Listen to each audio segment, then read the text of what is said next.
dia, né, a todos e a todas. Nós estamos iniciando o grupo de estudos da Justiça Restaurativa, do Núcleo de Justiça Restaurativa de Itapetininga. Hoje é dia 26 de março de 2021, e a gente vai dar continuidade no livro Justiça Restaurativa, de Howard Zehr, né, que a gente está lendo e discutindo. Então, nós vamos dar continuidade na leitura. Eu vou fazer a primeira parte da leitura e a gente vai fazendo os comentários, tá bom? A justiça restaurativa não tem por objetivo principal reduzir a reincidência ou as ofensas em série. No esforço para ganhar aceitação, os programas de justiça restaurativa muitas vezes são promovidos ou avaliados como maneiras de diminuir a reincidência ou os crimes em série. Há bons motivos para acreditar que tais propostas reduzem de fato a criminalidade. As pesquisas realizadas até o momento são bastante animadoras em relação a esse quesito. No entanto, a redução da reincidência não é o motivo pelo qual se devam promover os programas de justiça restaurativa. A redução da reincidência é um subproduto, mas a justiça restaurativa é praticada, em primeiro lugar, pelo fato de ser a coisa certa a fazer. Aqueles que sofreram um dano devem ser capazes de identificar suas necessidades e tê-las apontadas. Aqueles que causaram dano devem ser estimulados a assumir a responsabilidade e aqueles que foram afetados por um delito devem ser envolvidos no processo, independente do fato de os ofensores caírem em si e abandonarem seu comportamento transgressor. A justiça restaurativa não é um programa ou projeto específico.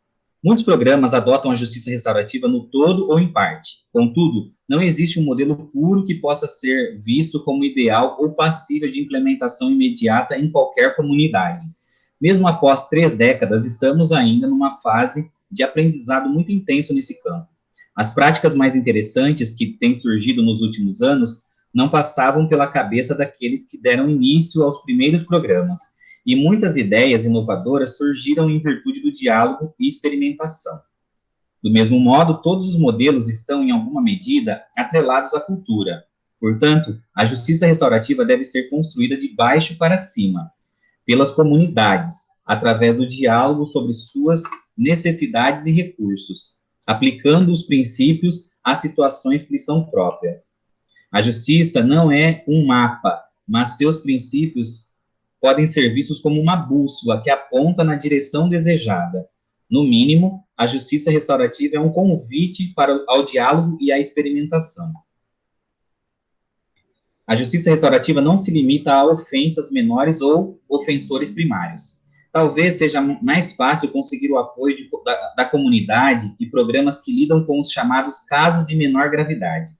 No entanto, a experiência tem demonstrado que as abordagens restaurativas podem produzir maior impacto nos casos de crimes mais graves. Além disso, se os princípios da justiça restaurativa forem levados a sério, a necessidade dessas abordagens fica muito clara no tocante aos casos mais graves.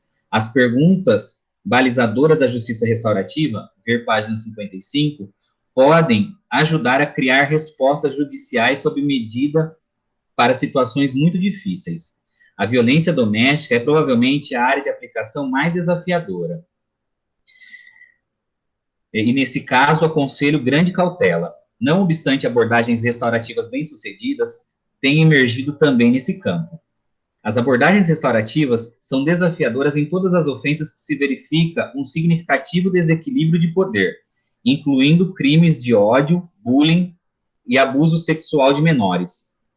A concepção do programa deve levar isto em conta, e os facilitadores precisam ter sido treinados minuciosamente quanto às questões subjacentes que geram a violência. Mas é possível desenhar programas para esses casos, e muitos sustentam que, quando bem feitos, esses programas produzem melhores resultados do que o sistema que atualmente tenta resolver tais questões. Pode parecer que os programas de justiça restaurativa são mais apropriados para os jovens. Contudo, eles são igualmente aplicados para adultos, e muitos programas foram concebidos para ambas as faixas etárias. Eu vou ler até o próximo item, e aí a gente vai comentando, tá? Justiça restaurativa não é algo novo, nem se originou nos Estados Unidos. O moderno campo da justiça restaurativa, de fato, desenvolveu-se nos anos de 1970, a partir dos projetos piloto em várias comunidades norte-americanas, buscando aplicar sua fé e visão de paz ao campo implacável da justiça criminal. Os menonitas e outros profissionais de Ontário, Canadá, e depois de Indiana, Estados Unidos, experimentaram encontros entre ofensor e vítima, dando origem a programas nessas comunidades que depois serviriam de modelo para projetos em outras partes do mundo. A teoria da justiça restaurativa desenvolveu-se inicialmente desses empenhos. Contudo, a justiça restaurativa não surgiu do nada. O movimento deve muito a esforços anteriores e a várias tradições culturais e religiosas. Muitas tradições indígenas tiveram e têm ainda elementos restaurativos importantes.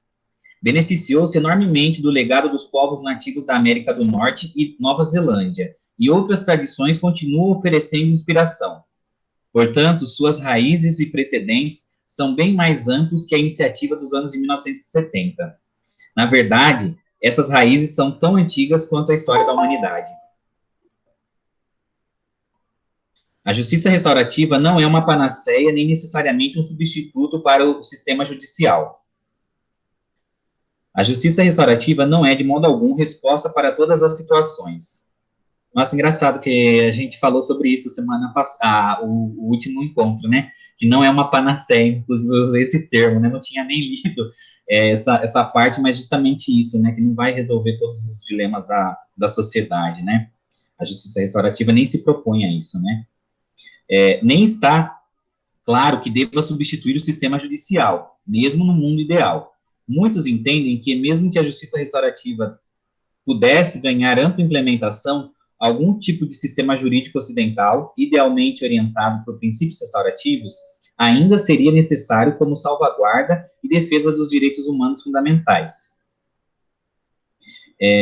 De fato, esta é a função das varas da infância e juventude no sistema de justiça restaurativa juvenil da Nova Zelândia.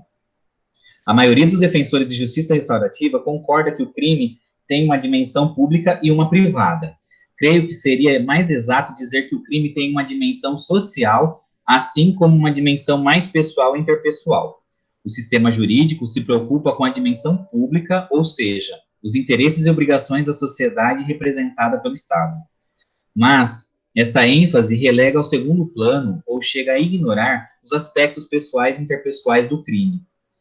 Ao colocar o foco sobre as dimensões pessoal, interpessoal e comunitária do crime, consequentemente valorizando-as, a justiça restaurativa procura oferecer um maior equilíbrio na maneira como vivenciamos a justiça. A justiça restaurativa não é necessariamente uma alternativa ao aprisionamento. A sociedade ocidental, especialmente os Estados Unidos, faz um uso abusivo dos presídios. Se a justiça restaurativa fosse levada a sério, nosso recurso ao aprisionamento seria reduzido, e a natureza dos estabelecimentos prisionais mudaria significativamente. No entanto, as abordagens restaurativas podem também ser usadas em conjunto com as sentenças de detenção, ou em paralelo a estas. A justiça restaurativa pode ser uma alternativa à prisão, podendo assim reduzir nossa dependência do sistema prisional. Entretanto, não elimina a necessidade de alguma forma de encarceramento em alguns casos. E, por último, a justiça restaurativa não se contrapõe necessariamente à justiça retributiva. Apesar de muitas afirmações em obras anteriores, não vejo mais a justiça restaurativa como totalmente oposta à justiça retributiva, muito embora ela possa reduzir nossa confiança na punição por si mesma.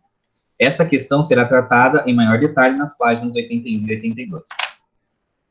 Bom, então, só para retomar esses pontos que a gente discutiu, né, a justiça restaurativa não tem por objetivo principal, né, reduzir a reincidência. Eu acho que é interessante, né, não é esse o objetivo principal, embora ela possa produzir, como ele diz aqui, como subproduto, né, a não reincidência no ato, no dano, no crime, enfim, mas ela não tem como único objetivo isso, né? Seria muito utilitarista também tomarmos a justiça restaurativa como uma forma de a gente reduzir a reincidência do crime, né? Que não haja essa reincidência. Embora a gente tenha, por exemplo, no SINASE, né, que fala sobre as medidas socioeducativas, né, que são aplicadas a adolescentes que cometem ato infracional, uma premissa que diz que a função da medida socioeducativa é produzir a responsabilização, a conscientização acerca da natureza lesiva, né, do ato infracional, e reduzir a reincidência. Então, eu acho que isso é muito mais específico para uma medida socioeducativa do que para uma abordagem, como é o caso da justiça restaurativa. Então, a justiça restaurativa, ela se propõe como uma abordagem, uma visão de mundo, ela tem a sua metodologia, vai trabalhar com a questão do dano, da ofensa, né, mas ela não tem como premissa esse único fim, que seria um fim até mesmo utilitarista, né, de colocá-la como uma metodologia, uma técnica que visa simplesmente reduzir a reincidência, né. Acho que seria reduzir, de fato, né, seria uma perspectiva reducionista da justiça restaurativa. Acho que é isso que ele coloca aqui, que eu ressalto, né. Embora a gente saiba que a consciência, né, emocionada no momento de um processo circular faz com que o ofensor, ele repense muitas vezes sua prática, né, ele, de alguma forma, ele tome consciência daquilo que levou ele ao ato, né, porque a gente tem discutido bastante isso na justiça restaurativa. Simplesmente punir não causa uma associação na pessoa que causa o dano de que ela muitas vezes ela se sente culpada, mas a culpa não resolve, né? A punição leva à culpa, mas não leva à reparação.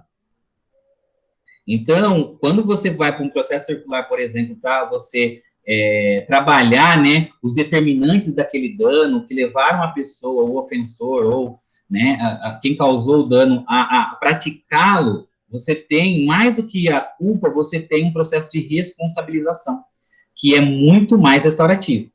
Né? Então, é sempre um movimento para o futuro. A culpa parece que ela retorna para o passado, ela leva a gente para o passado, né?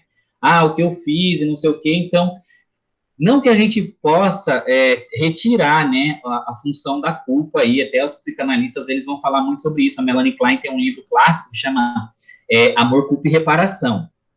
E aí ela vai trabalhar com essa ideia da questão da culpa, que a culpa gera também, pode gerar, né? Ela tem a possibilidade de gerar na pessoa a reparação. O problema é a pessoa não sentir nenhuma culpa, que aí é o que a gente tem quando a gente está falando do caso de psicopatas, pessoas que não, sociopatas, que não têm nenhuma empatia, né? Então, são pessoas que elas não têm esse sentimento de culpa. E isso é muito ruim, não ter sentimento de culpa. Só que também, só ficar no sentimento de culpa também é contraproducente, porque não promove nenhum movimento no sentido de reparação, só a culpa por si só. Às vezes, sim, mas nem sempre, né? Então, o que a justiça restaurativa se preocupa, né, em buscar é justamente esse movimento de responsabilização para que possa haver, né, uma reparação. Daí a questão restaurativa que a gente conversou no último encontro, né, que o restaurativo da justiça restaurativa não é no sentido de reparar um dano que muitas vezes é impossível da gente reparar, mas a gente resgatar aquela dimensão da humanidade entre os envolvidos, né, tanto vítima quanto ofensor, resgatar essa humanidade, esse laço comunitário que foi rompido quando houve a prática de algum dano. Tá? Não sei se vocês queriam comentar alguma coisa, vocês querem falar, fica à vontade, tá? Não precisa, né? Ah, tem até o recursinho aqui da mão, levantar a mão, se vocês quiserem também, quiser falar, pode clicar aqui, aí a gente vai organizando. É bom porque ele vai depois alinhando quem levantou a mão primeiro, então dá pra gente seguir por ordem aí. Nosso bastão da fala, daí, né? Aí o segundo ponto que ele coloca, eu acho interessante, é isso, né? A justiça restaurativa não é um programa ou projeto específico. Na verdade, a justiça restaurativa foi se diversificando, como nós conversamos na semana passada, né? E aí existem iniciativas de diversas frentes na justiça restaurativa. No sistema de saúde, no sistema de justiça, nas comunidades, espaços comunitários, tem muitos países que têm espaços comunitários, não é uma prática muito comum aqui no Brasil, né, mas é interessante esses países que têm esses espaços comunitários, então a justiça restaurativa, ela vai crescendo muito nesse âmbito, inclusive, eu já falei na semana passada também, que existem lugares que nem estão associados ao sistema de justiça, né, a justiça restaurativa, ela é iniciativa mesmo da comunidade. Por favor, Dri, você levantou a mão, fique à vontade. Eu acho legal o grupo aqui de estudos, Porque cada um tem uma visão, né? E é engraçado como cada profissão também vai buscar uma visão diferente do livro. Eu gostei muito quando ele fala que a justiça restaurativa é uma construção. E essa construção, ela é, e aliás, ela não só é como deve ser construída de baixo para cima. Que é justamente ouvir a comunidade sobre os seus desafios, sobre as suas especificidades e também em cada lugar de atuação, né? Como que a saúde vê a justiça restaurativa, como que o próprio sistema penitenciário, as pessoas que já estão nesse processo olham para a justiça restaurativa, será que elas conhecem? Será que elas têm noção que existe o núcleo de justiça restaurativa? Eu acho que chamar para o diálogo, eu acho que é a parte principal, na verdade. Acho que é fundamental. Porque quando a gente vai construir uma política pública, seja em qualquer área, ela não deve ser construída de cima para baixo, né? Tem que ouvir a população, tem que entender os seus anseios, as suas expectativas e, a partir de então, construir e consolidar essa política pública para que ela realmente não venha a ser emergente e que ela possa aí atender toda a demanda em todas as áreas de enfrentamento, né? Conforme a possibilidade também dentro da atuação da justiça restaurativa. Legal, legal. Eu concordo, eu acho que esse era o ponto que eu ia destacar mesmo, que a construção precisa ser de baixo para cima, né? Porque não faz sentido, na lógica da justiça restaurativa, você restabelecer certas hierarquias, né? Então, essa perspectiva de que tem que ser de baixo para cima, ela vai contra, inclusive, o que é feito, que é praticado muitas vezes na construção de políticas públicas, inclusive, né, que deveriam seguir essa lógica da justiça restaurativa. Então, a consulta aos pares, né, a todos os segmentos da sociedade, da comunidade que estão envolvidos em algum projeto, estão envolvidos num determinado projeto, é fundamental para que a gente possa ter realmente efetividade da adesão das pessoas, inclusive, para qualquer proposta que se faça, né? E isso eu acho que é o resgate que as sociedades indígenas do passado, que foi feito pela justiça restaurativa, né, da importância que as sociedades indígenas tiveram justamente por fazer esse resgate e trazer essa ideia de comunidade, de consulta aos pares, né, eu estava lendo, por exemplo, ontem, terminando de ler o livro do Hans Staden, né, que fala Duas Viagens ao Brasil, que ele conta da passagem dele pelo Brasil em 1550, enfim. E aí ele teve um envolvimento com os índios tupinambás, ele ia ser devorado no ritual antropofágico, né, só que ele acabou escapando disso e tudo mais. E aí ele conta que sempre que eles iam para a guerra, os tupinambás iam para a guerra, eles se consultavam, eles sentavam, se reuniam em volta do fogo, que ficava aceso durante a noite, eles apagavam pela manhã, e aí eles perguntavam sobre os sonhos que cada um tinha tido. Se a maioria tivesse tido um sonho auspicioso, que aí então eles iam vencer e eles iam para a guerra, senão eles não iam para a guerra.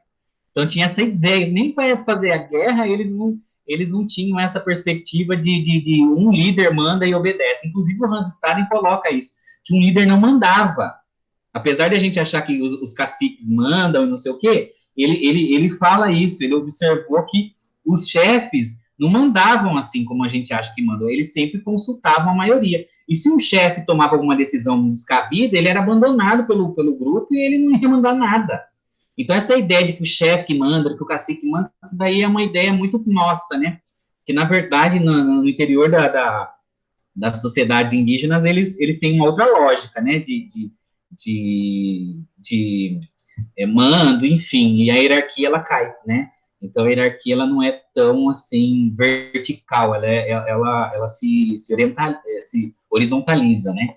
De certa forma. Mas é isso, Dri, pode ficar à vontade aí para falar. Então, bom, eu só estou achando estranho porque eu não estou conseguindo me ver aqui na tela, né? Daí não sei se eu estou com um enquadramento correto, se estão todos me vendo. Eu tentei fixar, mas daí só aparece eu também, não sei, eu vou tentando Eu aqui. não tô conseguindo me ver, aí fica só pequenininho aqui em cima, aqui. Mas eu nem isso E, está aparecendo aqui para mim, não, eu não estou me vendo mesmo. olha, Vi aqui a nesses foto, quadradinhos aqui de cima, do lado tem o horário, depois tem a parte do chat, tem as pessoas participantes, e depois tem os quadradinhos. Ali, se você coloca o cursor ali, ele coloca incluir meu vídeo no grid. Esse tem que estar assinalado. Se você assinalar ele, é nos quadradinhos que tem. No canto superior direito. Tem o horário, depois tem o chat, os participantes, e depois tem os quadradinhos. Se você só eu coloca... acho que é isso que está faltando no meu, não aparece horário, não. Não? Ah, então pode ser que o seu vídeo esteja... a sua versão do Meet esteja desatualizada. Aí você tem que habilitar isso, aí depois eu posso te ensinar, se você quiser. Tá bom, não tem problema, vamos lá que a gente vai aprendendo nisso ao vivo, né? Então, eu acho várias considerações importantes e eu acho que o nosso grupo de estudo, a primeira coisa é que ele fortalece a nossa visão em relação à justiça restaurativa, inclusive para explicar para as pessoas. E na minha área, isso é muito complicado, porque todos nós sabemos o quanto os advogados são formados para o litígio. É a mesma situação que eu enfrento na mediação. Como é difícil convencer um colega a utilizar a mediação efetivamente. Não é só ir lá e para comparecer corpo presente e não se envolver com as técnicas, não entender o que está acontecendo lá. E é muito difícil porque, normalmente, os advogados acham que conhecem, por exemplo, a mediação, mas eles também acham que conhecem a justiça restaurativa, o que não é verdade. E eu vejo isso aqui no nosso grupo de estudo. A minha área na advocacia não é criminal, né? Então, mas ainda assim eu tenho contato com os colegas, e na medida que você foi lendo aqui a respeito, né, dos objetivos, o que não é, na verdade, o maior objetivo da justiça restaurativa, eu vejo o quanto, de fato, a advocacia está longe de entender a justiça restaurativa. E, claro, não é só a advocacia, é o judiciário como um todo, né? Porque a ideia de punição, nós conversamos muitas vezes aqui no grupo, ela está intrínseca aqui, ela está em todos. Diante de uma situação, de um crime, o que se quer é punição. A gente vê o desejo de vingança, né?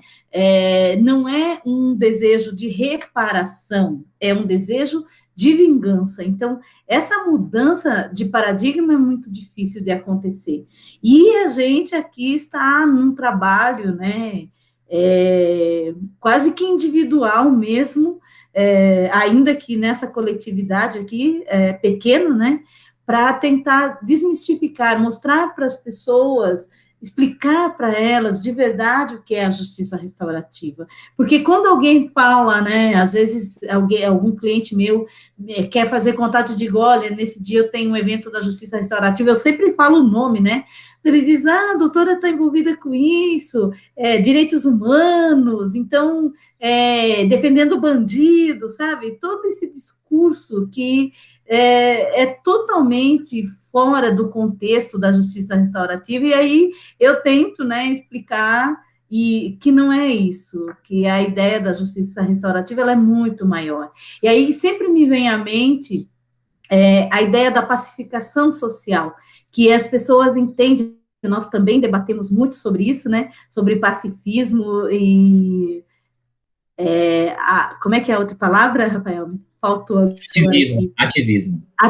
Ativismo e pacifismo, então, as pessoas confundem todos esses conceitos, e confundem também porque não estudam, e eu acho que esse é o nosso grande mérito aqui, a gente poder conversar de forma aberta, né, com embasamento teórico, e o aprendizado se amplia. Então, eu acho que, de novo, né, esse material escolhido, excelente, assim como o que nós estudamos ano passado, e eu fico sempre muito à vontade, e eu vou fazendo um monte de anotações, mas eu anoto muito mais o que o Rafael fala do que o texto menciona, viu, Rafael?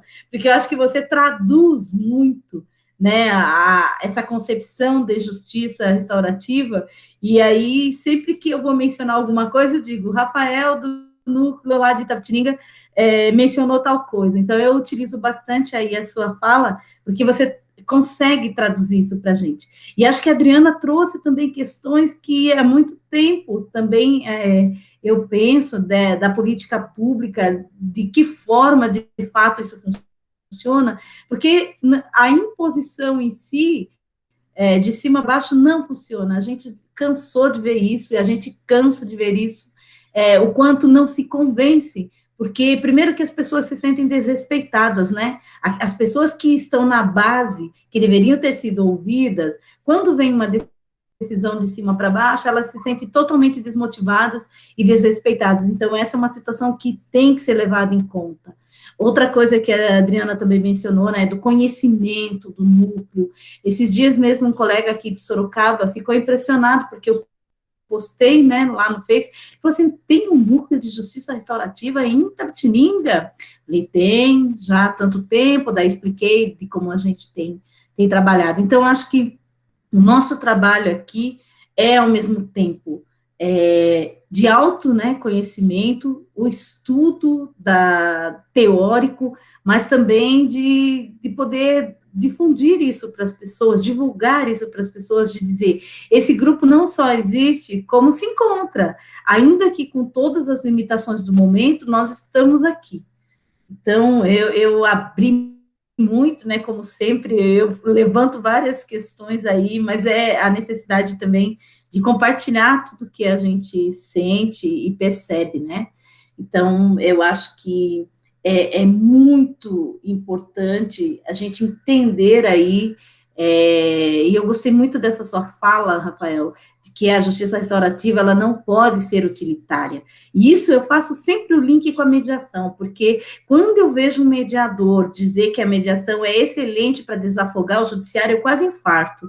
Não é o objetivo da mediação desafogar o judiciário, né? Mas é uma alternativa, uma outra forma de resolver aquela situação, aquele conflito. Então, nós sofremos muito, né? Porque no primeiro momento a ideia era essa, mas na medida que as coisas foram acontecendo, houve uma evolução dos institutos, houve um aprimoramento também da definição, né?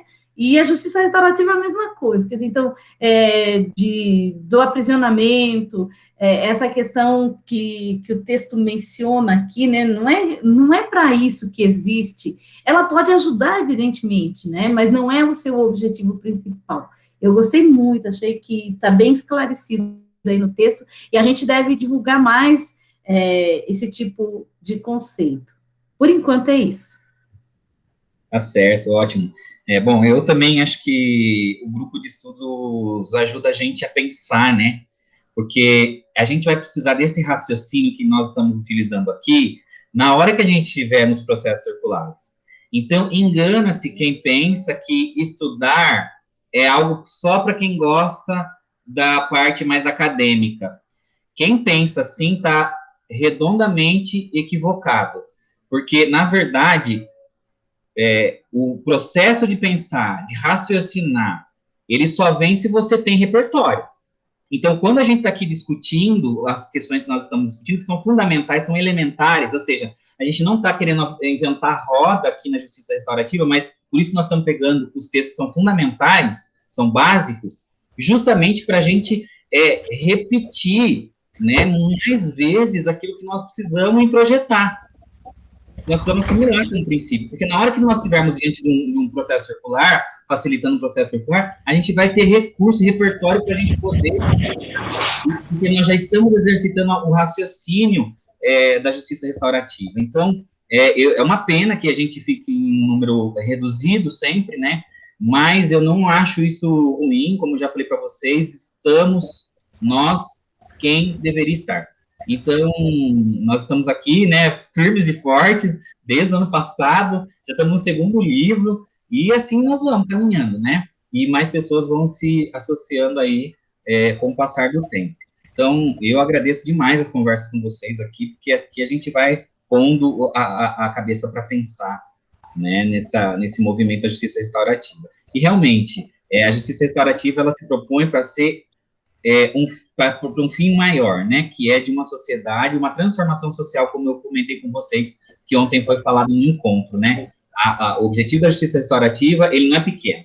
Então, reduzir a justiça restaurativa a alguns objetivos menores, e embora isso possa acontecer como subproduto da justiça restaurativa, seria desvirtuar, né, essa proposta que é muito mais abrangente, que é de transformação social mesmo da justiça restaurativa, né. O que eu queria destacar aqui no terceiro tópico que a gente leu, né, isso, primeiro, segundo, terceiro, isso. A justiça restaurativa não se limita a ofensores menores ou ofensores primários. Quer dizer, justamente isso que todo mundo fala, né? A justiça restaurativa, ela só pode ser aplicada em casos que são de menor gravidade, enfim. E, na verdade, eles dizem que não. E eu já trouxe para vocês, na outra vez aqui, eu sempre repriso, sempre falo, né, desse caso, que é o caso da África do Sul, onde uma jovem foi assassinada por dois rapazes, e aí depois esses rapazes passaram por um processo restaurativo, os pais dessa jovem também participaram do processo restaurativo, e ao fim e ao cabo, né, o que aconteceu?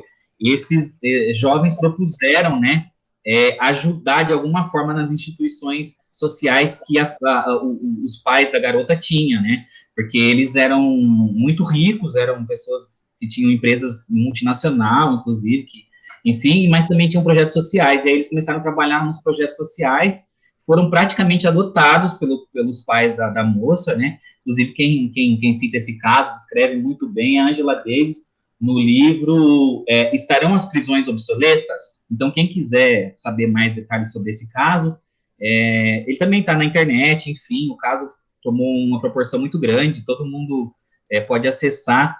Eu vou pegar o nome da jovem aqui do caso, depois eu compartilho com vocês, depois vocês podem pesquisar. O pessoal pode dizer, né, mas a Angela Davis está defendendo o fim das prisões, então, claro que ela vai, né, falar desse caso, mas esse caso não está só no livro da Angela Davis, ele ganhou proporção, assim, mundial, né, inclusive a resolutividade desse caso, né, e quando todo mundo pensava que o pai a mãe da menina queria a mesma vingança, né, e ela fala, ela reafirma a escolha feliz que ela teve de não defender esse sistema retributivo. Então, assim, com o caso de assassinato, né, foi aplicada a justiça restaurativa, porque eles entendem, né, nós entendemos também, que a justiça restaurativa, ela tem um fundamento muito maior, né, que não é simplesmente punir o crime, mas é fazer com que quem praticou possa ter consciência, né, da gravidade, do quanto que aquilo promove, na verdade, um rompimento com toda a sociedade, não apenas entre ele e a vítima, né. Só que aí ele ressalta algumas coisas que eu acho que é importante a gente pensar. A violência doméstica provavelmente é a área de aplicação mais desafiadora aí da justiça restaurativa, e ele fala, aconselho grande cautela. De fato, você colocar uma vítima, uma mulher que sofre violência doméstica diante do seu ofensor, que de repente ainda com quem ela ainda vive, e que tem uma relação de poder muito desigual, a gente sabe que existe na nossa sociedade uma relação de poder extremamente desigual entre mulheres e homens, e principalmente homens que cometem violência doméstica, né, é muito complicado, é uma situação que exige grande cautela. E eu tenho ouvido bastante, várias pessoas que trabalham com justiça restaurativa, desaconselhar esse tipo de encontro, ao menos no primeiro momento. O que eu tenho ouvido falar, né, de experiências é de fazer processos circulares ou encontros de apoio, de acolhimento para as vítimas e também para os agressores, separadamente, né? Então, que é uma forma, assim, de fazer mais cautelosa, né? Então, eu acho que é importante a gente pensar. E isso serve também para nós, quando nós tivermos numa escola, por exemplo, ou qualquer outra ambiência que a gente for utilizar o processo circular. Perceber, perscrutar, né, de fato, quais são as relações de poder que estão dadas ali. Porque, de repente, a gente pode promover um encontro vítima-ofensor, por exemplo, no caso de bullying, e aí a situação não fica bem resolvida, né, porque a gente sabe que demanda um tempo, né, e alguns encontros, e de repente aquele ofensor, ele pode usar daquilo ali e ainda assim voltar a promover violência. Então, é importante a gente tomar muito cuidado, a gente precisa escanear de forma muito profunda como que se dá essa relação de poder ali. Não quer dizer que não possa ser feito, mas a gente precisa de ter alguma segurança. O que seria essa segurança, por exemplo? A gente saber se as pessoas que estão envolvidas nessa situação, se elas têm, por exemplo, o ofensor, se ele tem consciência do dano, minimamente. Porque quando o ofensor tem a consciência sobre o dano, ele assume que ele cometeu algum dano, ele pode ser trazido para um processo circular e ali ser, claro, trabalhado, e a conscientização dele pode ser que ela aconteça, a gente sabe que acontece, né? Então, mas antes disso, antes de a pessoa reconhecer, é muito complicado. Então, por exemplo, não é possível a gente fazer um processo circular com uma pessoa que não reconhece a prática do dano. Eu não fiz. Por exemplo, um caso de abuso ou de estupro, né? Eu já tenho atendido várias adolescentes que estão cumprindo medida socioeducativa pelo crime de estupro, ou que lhes são atribuídos os atos infracionais de estupro, mas não necessariamente que eles reconheçam a autoria. Inclusive, é uma situação bem difícil, né, de reconhecer a autoria, é muito raro de acontecer. Então, quando ele não reconhece a autoria, como é que você vai fazer um processo circular com uma pessoa que não reconhece a autoria do ato praticado, do dano? É muito complicado. Então, é preciso que tenha, inclusive esse é um ponto que a Defensoria Pública, ela tem um pé atrás com a Justiça Restaurativa, é importante se diga, né? Por quê? Porque a Defensoria, ela tem uma compreensão de que a pessoa, quando ela vai participar do processo circular ou da Justiça Restaurativa, ela precisa assumir a autoria do dano, então é como se ela estivesse prestando prova contra si mesma.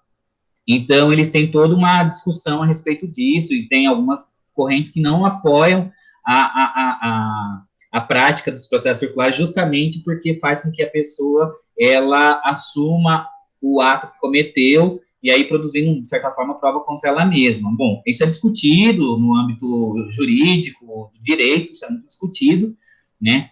Mas é uma questão para a gente pensar. Então, a justiça restaurativa, ela tanto não se limita a casos de menor gravidade, como também ela precisa ser bem estudada, a sua aplicabilidade precisa ser bem estudada. Não dá para a gente simplesmente sair aplicando, esse é um caso de menor gravidade, teve ali, vamos aplicar. É preciso que a gente tome cuidado antes de propor um processo circular, né? Por isso que é muito complicado a gente simplesmente ir lá, quando a gente recebe do sistema de justiça um caso para que a gente possa fazer o processo circular, e aí a gente tem que ter um jogo de cintura para saber identificar se é possível mesmo aplicar, se é aconselhável aplicar o processo circular naqueles casos, tá? Porque envolve essas questões que eu estou falando para vocês, né? Então, enfim, eram as questões que eu queria ressaltar nesse tópico. No outro tópico aqui, a justiça restaurativa não é algo novo, nem se originou nos Estados Unidos. Isso é importante dizer, a gente já tem falado bastante, né, que o quanto que isso tem de lastro das sociedades de povos originários, né, sociedades indígenas. Eu prefiro esse termo, povos originários, porque a gente sabe que o termo índio é um termo equivocado, né, porque eles acharam que estavam indo para as Índias e chegaram aqui e falaram, aqui são os índios.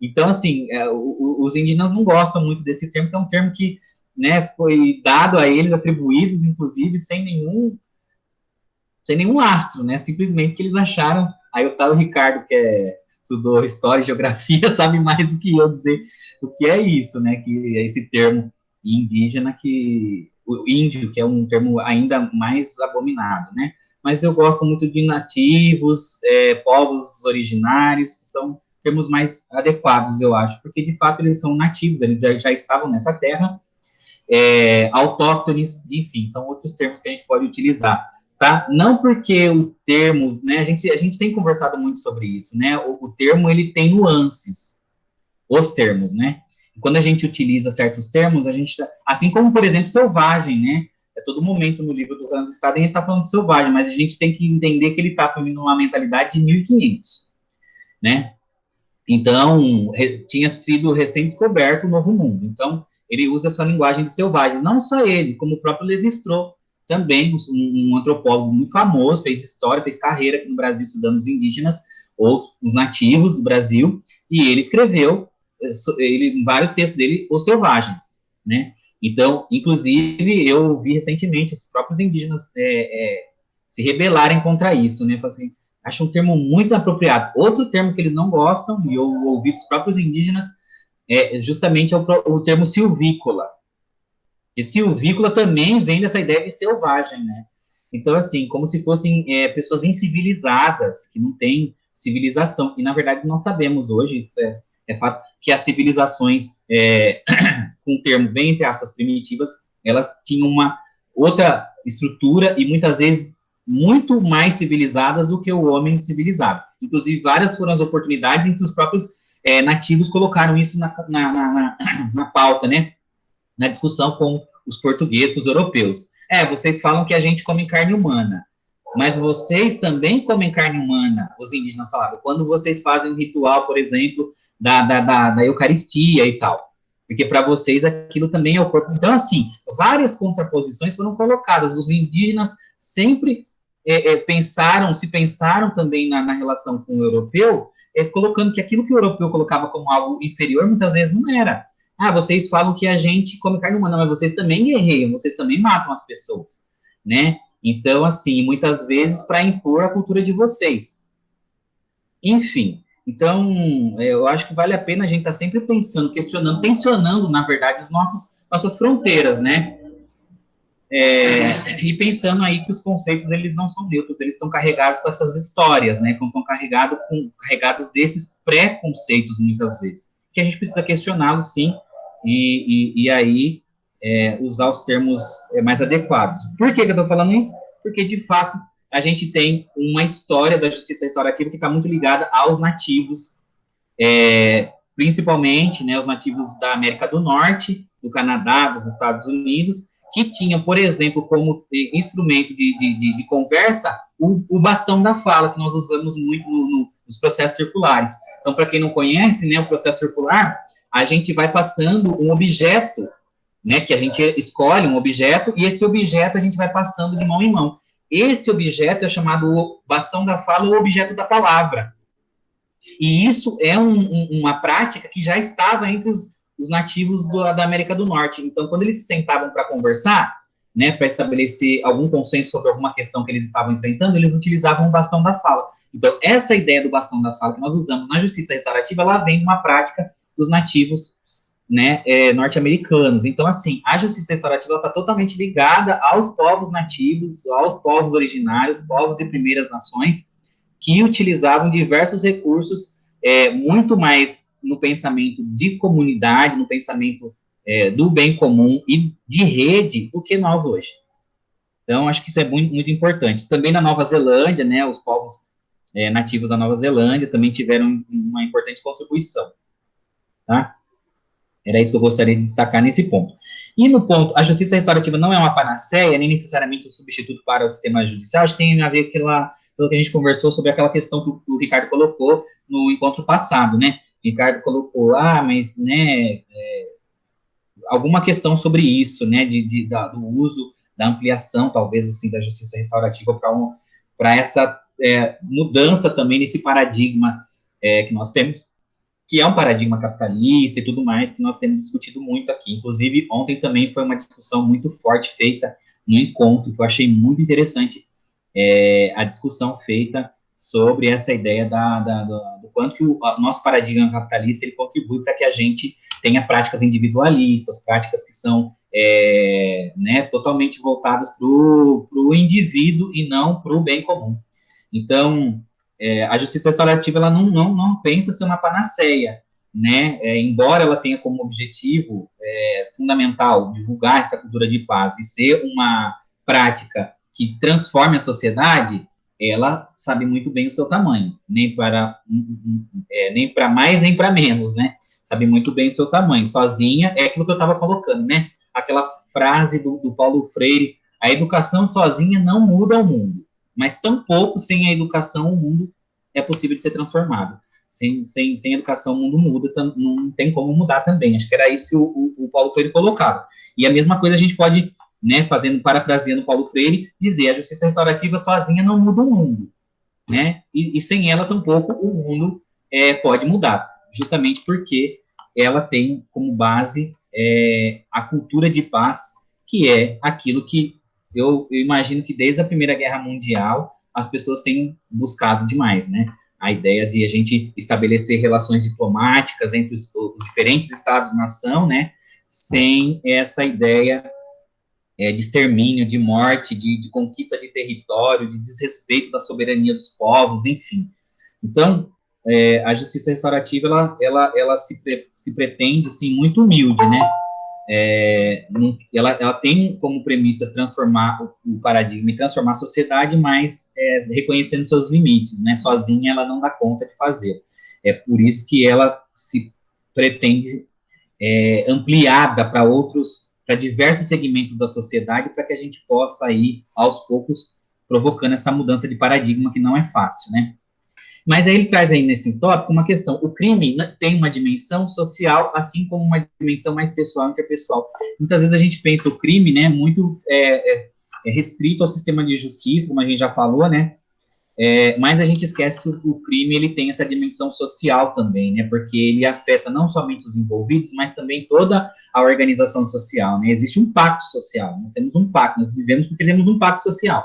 Senão, se todo mundo fizesse conforme as suas próprias leis, né, seria aquilo que o Hobbes falava, né, homini lupus, ou seja, homo homini lupus, né, o homem é o lobo do homem, e seria barbárie. Então, a gente tem um contrato social, né, aquilo que alguns autores vão chamar de contrato social, que é esse contrato mínimo, essas leis mínimas para estabelecer a convivência. E quando alguém rompe com isso, atinge não somente a vítima, mas também esse pacto, esse tecido social, ele é esgarçado, de certa forma, ele é rompido. Então, a justiça restaurativa é também na tentativa de tentar resgatar esses paradigmas de convivência que estão fragilizados quando há a prática de um dano. Né? Então, de certa forma, é isso. É claro que a gente tem aí a ideia de que tem o Estado que é o maior ofendido, né? Quando as pessoas criam a ideia do Estado e tal, abstrai para o Estado a ofensa. Então, quem foi ofendido não é a sociedade, a comunidade, a vítima, é o Estado. Mas a gente sabe que, na verdade, o Estado são pessoas, não existe essa entidade Estado. O Estado ele é criado por pessoas. Então, quem é ofendido, na verdade, são as pessoas que são ofendidas, né? Então, quando acontece um crime de grandes proporções que choca, né, a opinião pública, chamada opinião pública, que também é uma entidade abstrata, né, a opinião pública, eu não sei até hoje o que é, mas eu sigo Nietzsche, né, Nietzsche falava assim que opinião pública, preconceitos privados, que na verdade que a opinião pública, ela só retrata os preconceitos privados, né, e é isso mesmo, que a gente sabe que quando ofende a opinião pública, ofende um determinado segmento da sociedade, né. Então, a justiça restaurativa trabalha numa outra lógica, e quando ofende, quando uma pessoa é vítima de um dano, esse dano não ofende apenas a ela, ofende toda a comunidade, e aí também a reparação desse dano precisa envolver a comunidade. Então, as pessoas da comunidade também participam do processo circular. Por que participam do processo circular? Porque não foi apenas a vítima que foi ofendida na sua integridade, mas também a comunidade e a sociedade. Então, por isso que envolve as outras pessoas também ali da rede, num processo circular, por exemplo. Tá? O Ricardo, você levantou a mão, por favor.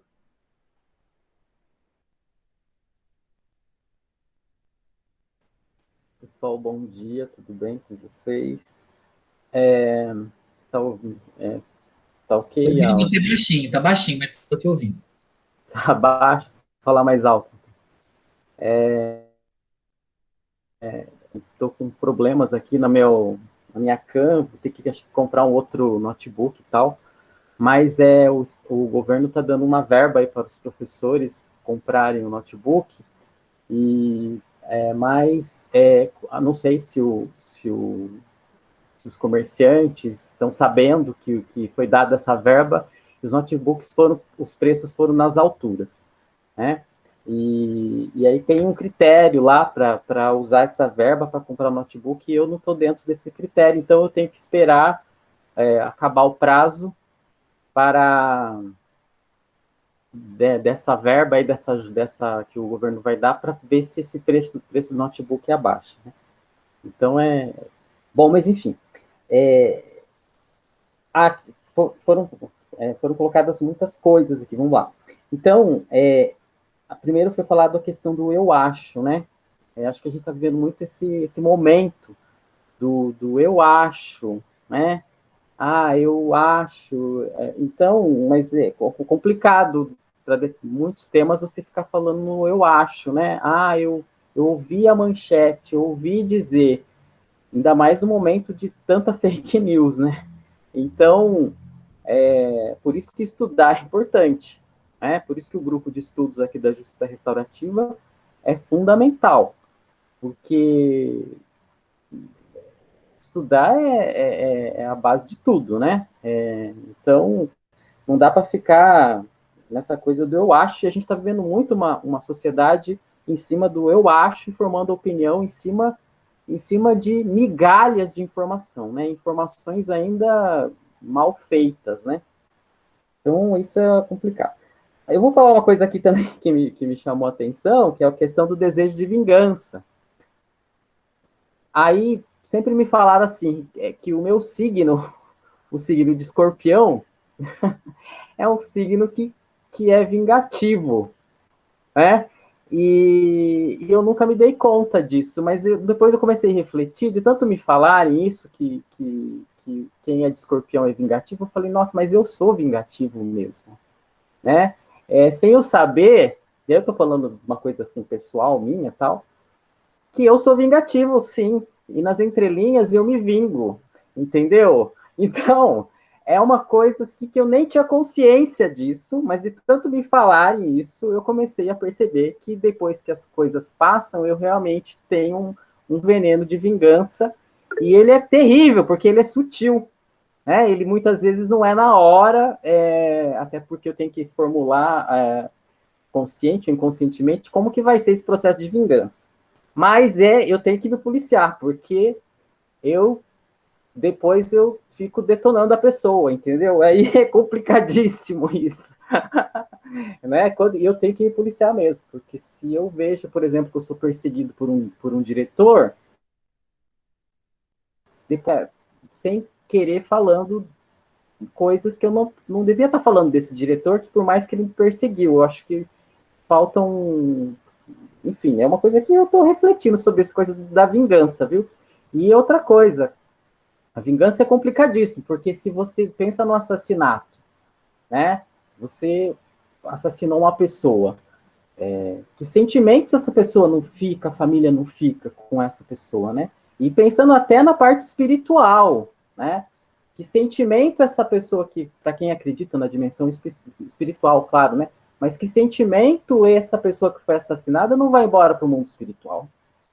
Então, entrando também nessa dimensão. Então, a questão da vingança é complicadíssima, é um terreno que dá pano para manga para a gente refletir. Porque está nas novelas, né? A questão da vingança.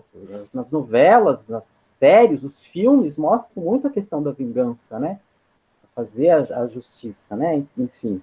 Então, e eu vejo isso, gente que às vezes está em postos de comando que tiveram sérios problemas também de perseguição, de humilhação, e chegaram num posto de comando alto e declaram que estão ali, e agora eles vão e tomam atitudes no sentido da vingança mesmo. Agora, eu fui humilhado, eu passei por isso, bom, cheguei lá nesse posto, agora eu vou tirar esse professor dessa escola, agora eu é que vou ser o perseguidor. Então, isso tem muito, viu? Então, né? Então vai desde como fala, da dimensão do horóscopo, das novelas, das séries, dos filmes, né? Da dimensão espiritual e também no dia a dia das instituições, né? Porque são pessoas que estão ali dentro dessas instituições e em postos de comando, né? Que mais que eu achei interessante? A transformação que a justiça restaurativa tem esse ideal, esse objetivo, é movido pela transformação social. Eu só acrescentaria a transformação socioespacial também. Né? A gente também pensar na transformação não somente social, mas espacial também, né? Porque a gente fala das prisões, mas como eu falei, a gente também estamos construindo casas, condomínios, que são verdadeiros sistemas prisionais que a gente fica preso lá dentro, ou mesmo a escola, que é extremamente, hoje, trancada, com cadeados, com correntes, com um portão elétrico, tem câmeras, então um sistema de vigilância cada vez mais sofisticado, de controle, né, e que acabam sendo verdadeiras prisões, né, espaços de disciplinares. E eu sempre me perguntava para os meus alunos assim, mas vocês, esse monte de cadeado, de corrente, de câmera, é para quê? Para proteger vocês dos que estão de fora, né? Ou vocês é que são os prisioneiros que estão aqui dentro e é para a gente se proteger de nós mesmos. Então, eu falava um pouco isso para os alunos. O que mais? Tá. A questão do índio, né, que o Rafael colocou, a gente vive muito isso, né? A gente é nomeado, categorizado o tempo inteiro, né? Eu, por exemplo, me colocaram, falaram que eu sou homem.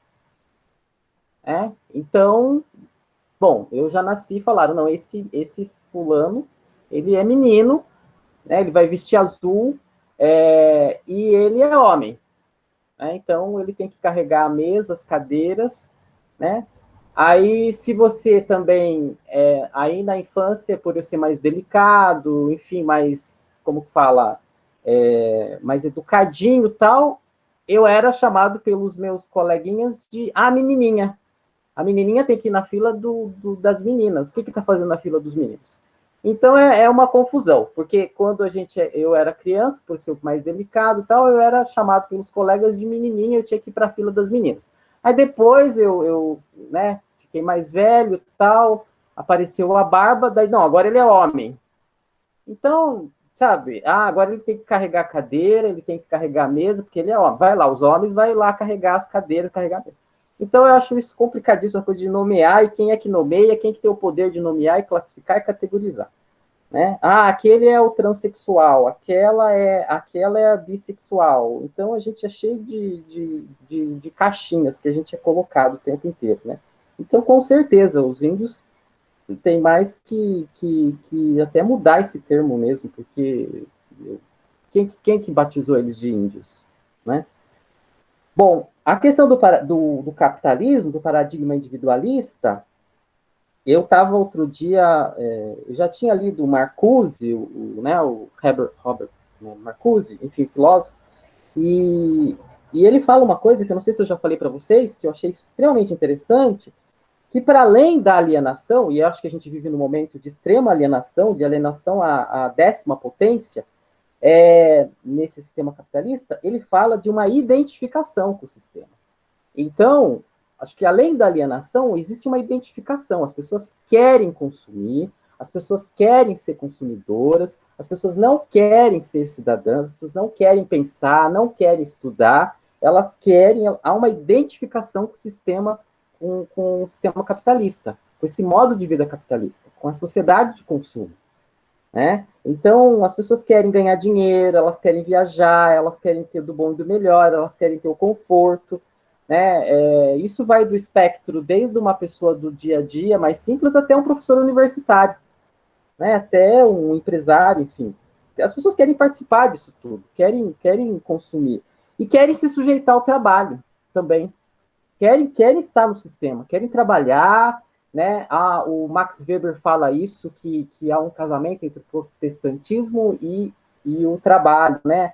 Em que o trabalho enobrece. Então, as pessoas querem se meter, querem trabalhar, querem se sentir útil, produtivas, e no final ter um salário, né, e fazer parte do sistema. Então, tem uma identificação aí, e por isso que o sistema capitalista está tendo vida longa, e está cada vez mais se reformulando. Então, porque tem um processo de identificação muito grande com os humanos, com esse sistema, com esse modo de produção, com esse modo de vida, porque já não é só modo de produção, é um modo de vida mesmo, né? Que é o sistema capitalista. Então, é isso. Quando a gente fala de Paulo Freire, que a educação, né, muda o mundo, no mundo do mundo, primeiro que hoje a educação é um projeto de Estado, né? Então, a educação que o Japão propõe é um projeto de Estado, do Japão. Esse projeto de Estado, de cima para baixo, não vem com uma proposta de mudar o mundo. Ele vem com uma proposta de fazer com que as pessoas, os japoneses, se insiram nessa sociedade japonesa, enfim, enquanto trabalhadores, enquanto empresários, né? Então, não tem uma proposta nenhuma de mudar o mundo. Né? Tem uma proposta clara de fazer esse capitalismo acontecer da melhor forma possível, e o Japão optou por trazer toda a sua população como um recurso, integrar essa população dentro do sistema capitalista.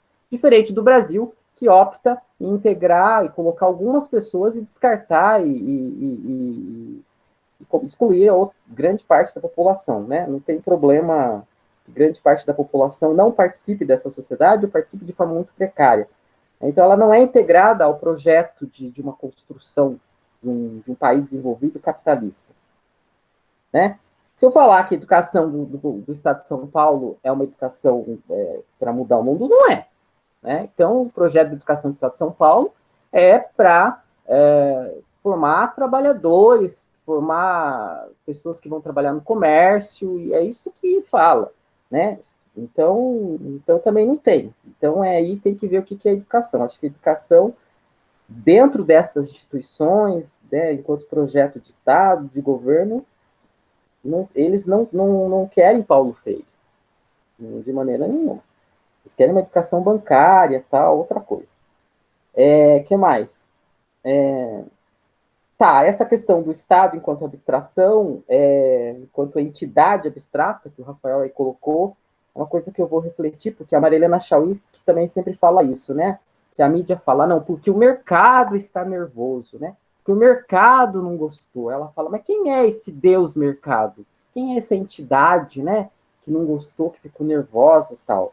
Ela fala, a mídia tem que dizer que é o mercado financeiro, né? Quem é o mercado financeiro que não gostou porque o Lula foi solto, ou porque, enfim, se o Estado colocou uma intervenção na Petrobras, né? Então ela sempre usa, né, essa coisa que a mídia coloca como um mercado, como uma entidade também, um Deus mercado que não pode ficar nervoso.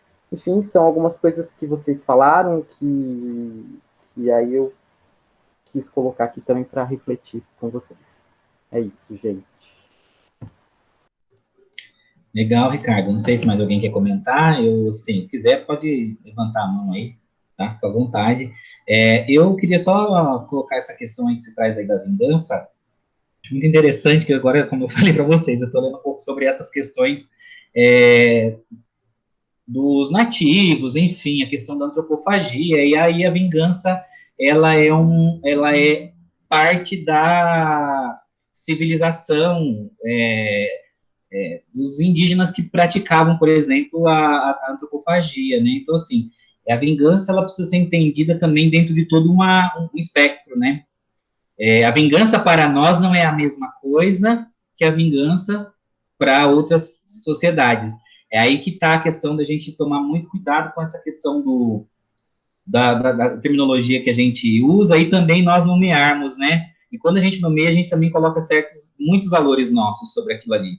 Então, por exemplo, o Eduardo Vieira de Castro fala que a vingança era parte das relações sociais que se estabeleciam, né, que os Tupinambá e outras tribos se estabeleciam entre si. Então, assim, que quando, por exemplo, os jesuítas chegaram e propuseram para eles, vocês param de comer carne humana, ter muitas mulheres,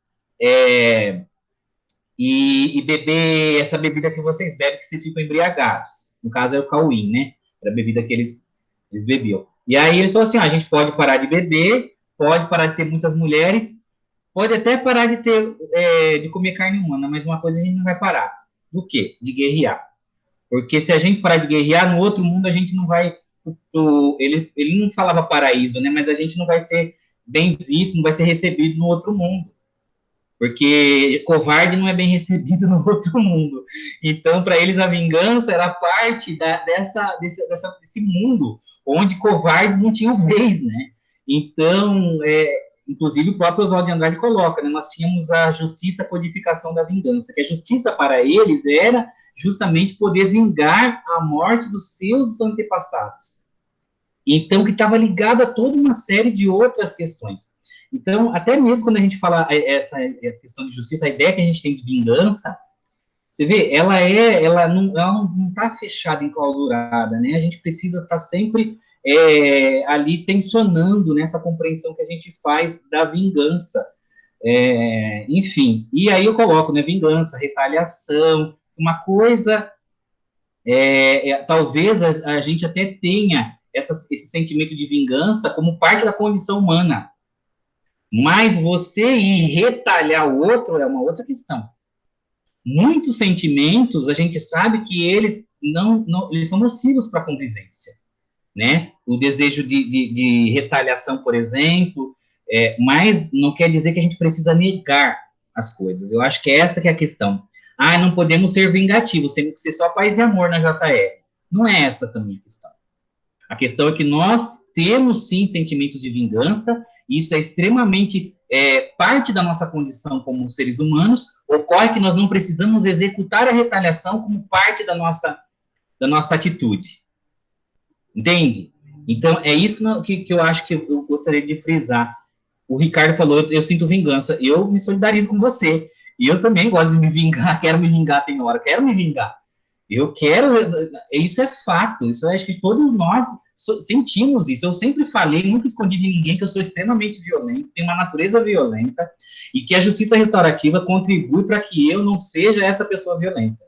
E eu tenho tentado, aos poucos, me modificar, e embora eu esteja no caminho de não ser essa pessoa violenta, que eu aprendi a ser como parte da minha existência no mundo, para sobreviver, enfim, por diversas outras questões. Então, hoje eu repenso sobre a violência, mas eu dizer que eu não sou violento, dizer que eu sou só paz e amor, dizer que eu não quero me vingar muitas vezes, isso é uma mentira. Então, eu faço aqui a minha fala, né, que na verdade eu acho que não é também não ser violento, não ser vingativo, não praticar a vingança e a retaliação. Eu acho que quando a gente tem clareza disso, a gente consegue dominar mais esse sentimento de revolta, de tentar ir lá e se vingar, né, e retalhar. Então, a gente aprende outros meios, porque de repente a retaliação, inclusive, ela não vai resolver o problema.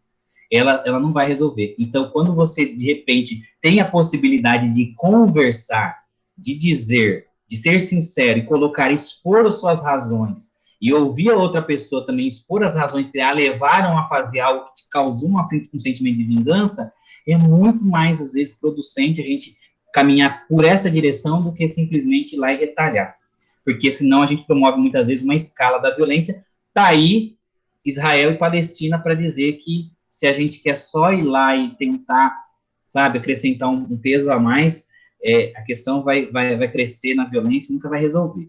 Eu lembro da frase do Yasser Arafat, se não me engano, em 75, na ONU, que ele falava que, assim, eu tenho um ramo de oliveira numa mão e uma metralhadora na outra.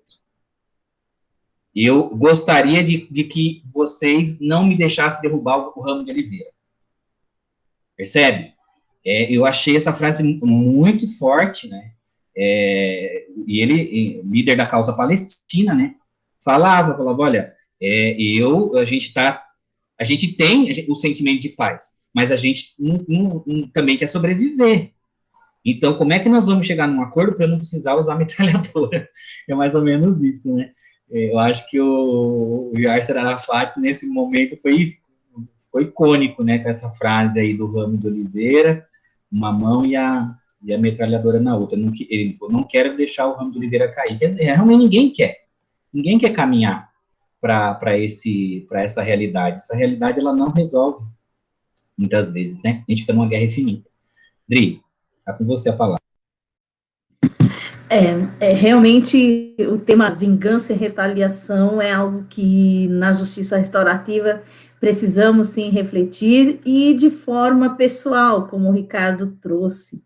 E eu acho interessante que, ainda que nós não estejamos aqui no processo circular, esse compartilhar de sentimentos e vivências deixa a gente mais leve, né? Porque, de fato, a Adriana disse aí, todo mundo tem um pouco, sim, de desejo de vingança, e às vezes o pensar que depois gera culpa. Quando criança é muito comum, né? Você pensa uma situação, aí acontece alguma coisa com aquela pessoa e você acha que você que causou aquele dano, digamos assim. Eu tenho uma situação que aconteceu comigo na adolescência, então eu já tinha uma compreensão melhor das coisas, mas num certo dia eu fui humilhada por uma pessoa da família, uma pessoa que eu gostava muito, né? E juro que naquele momento eu disse, um dia você vai engolir isso que você falou, mas eu não falei, eu só pensei. E eu desejo que a sua vida seja muito ruim. Eu não vou usar o termo que eu pensei, mas vocês imaginam, porque está gravando. E, assim, eu desejei muita coisa ruim para essa pessoa nesse dia. Hoje, essa pessoa tem uma vida muito difícil, sabe? E não raras as vezes, quando acontece uma situação lá, eu penso, nossa, eu não devia ter desejado isso para ela. Como se eu, de fato, tivesse todo esse poder, né?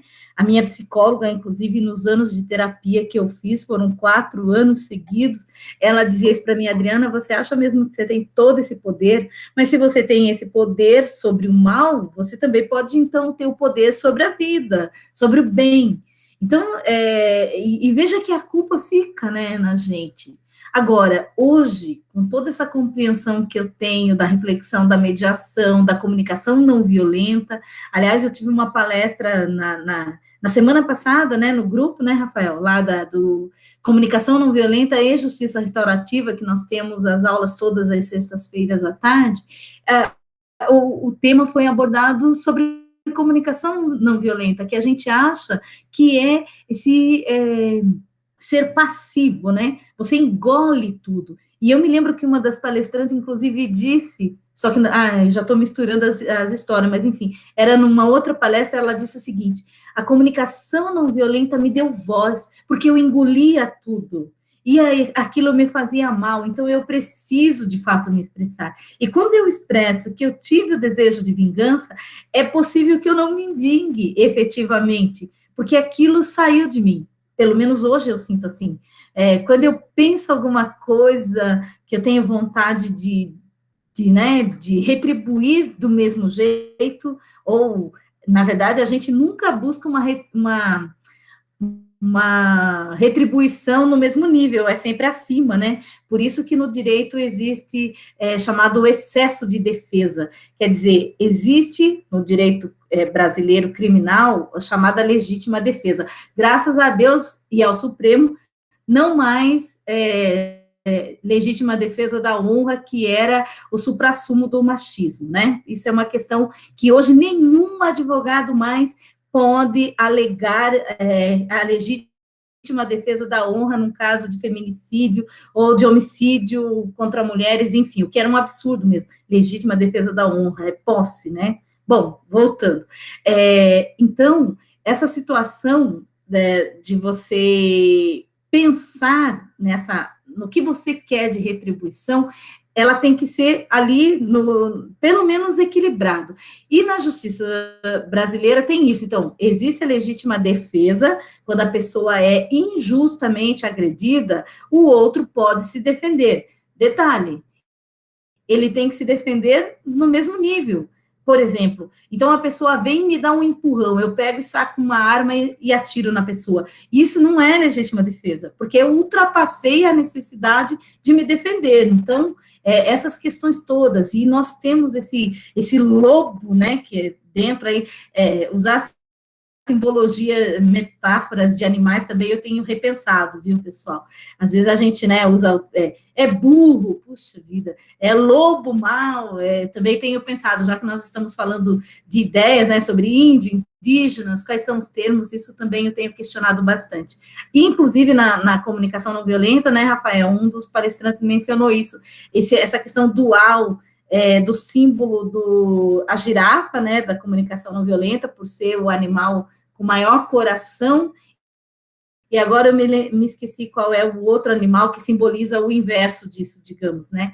Então, a gente também tem que tomar cuidado com essas associações. Mas o que eu quero dizer é dessa importância da gente compartilhar esse nosso lado malzinho, né, de certa forma, como o Ricardo disse, e não é muito fácil, não.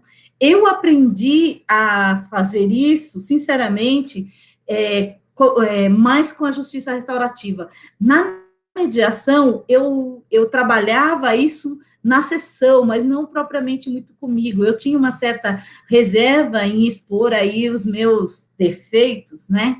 E hoje eu consigo, inclusive aqui na minha rotina, às vezes acontece alguma coisa que eu confesso assim para o Elcio que eu esqueci ou que eu pensei coisas que eu não faria há algum tempo, porque aquilo me deixaria numa situação desconfortável. E essa questão do poder, porque a vingança ela também está ligada com a situação do poder, né? Eu posso. E aí eu já associo a um outro tema relevante, inclusive na escola e na família, que eu venho debatendo há anos, que é a questão da palmada, né? Eu sou sempre massacrada quando eu menciono isso. Basta fazer uma publicação no Face falando do meu posicionamento sobre a palmada, que vem aquele monte de gente dizendo, mas eu levei uma palmadinha, eu sou uma pessoa ética, e eu digo, só você sabe a dor da injustiça que você sentiu naquele momento. E mais, a palmada, ela está dizendo para a criança que o que tem que prevalecer é uma relação de poder, aqui o mais forte sou eu, e eu posso agredir você, eu tenho poder sobre o seu corpo. Então, isso vai me mostrando e vai trazendo, colocando na criança essa ideia de que tem algumas pessoas que podem tomar posse, de fato, do corpo dela, e de forma violenta, e mostra, aí, finalizando, o fracasso do diálogo, porque quando o diálogo é rompido ou se torna inviável, o que sobra é, de fato, a violência. Então, essas reflexões, e eu me lembro bem, a primeira vez, acho que uma das primeiras falas do Rafael no nosso primeiro curso de Justiça Restaurativa, lá na UAB, foi nesse sentido, eu tenho uma natureza violenta, e eu pensei, meu Deus, como assim? Ele está falando isso para um monte de gente estranha, e eu pensei, acho que ele conhece todo mundo, porque eu ainda não conhecia o Rafael. E aquilo me fez refletir, que a gente precisa, sim, ter esse conhecimento para saber da natureza, não negar aquilo, até para que a gente possa se preparar e, sabendo como é que a gente reage às situações, trabalhar com isso. E a justiça restaurativa nos obriga a olhar de frente, inclusive aí, todo esse desejo de vingança, que de fato eu não acho que a gente deva negar, a gente deve perceber como é que isso funciona para a gente, até para buscar outras possibilidades e outras linguagens. É o que eu faço comigo. Então, toda vez que me vem um desejo de vingança, eu deixo que ele venha. E daí eu dou um tempo para pensar do porquê que eu estou querendo aquilo, e tá, e agora? O que eu faço? Vingar não resolve nada. Assim como, para mim, ter raiva é um sentimento, é o pior sentimento que me dá. Eu sinto raiva de ter raiva. E eu digo para mim, agora, tá com raiva, a criatividade é bloqueada, a solução não é encontrada. Então, eu questiono muito isso. E tudo isso só é possível porque a gente compartilha todas essas situações aqui, tanto na teoria como na prática, né? Então, toda vez que um de vocês aí apresenta algo que seria visto pelas pessoas até como uma fraqueza ou um defeito, isso fortalece em mim a vontade de melhorar. Puxa vida, a gente não é linear, a gente não é só bonzinho ou malzinho, a gente é tudo isso ao mesmo tempo. Então, olha, essas reflexões são muito importantes. Por enquanto é isso. Tá certo. E, bom, eu também, quando vocês vão falando, eu vou pensando em milhões de coisas, isso que é legal, né, que a justiça restaurativa também promove, né, essa ideia do bastão da fala, porque a gente sempre quer cortar e dizer. Então, eu ouvindo você até o fim, me faz, assim, também ir acalmando, né, esse pensamento acelerado e tudo mais. E eu, realmente, eu acho que agora é hora de ouvir a Adriana Andrade também, para depois a gente continuar nessa conversa, que enquanto você falava, me veio muita coisa para falar também.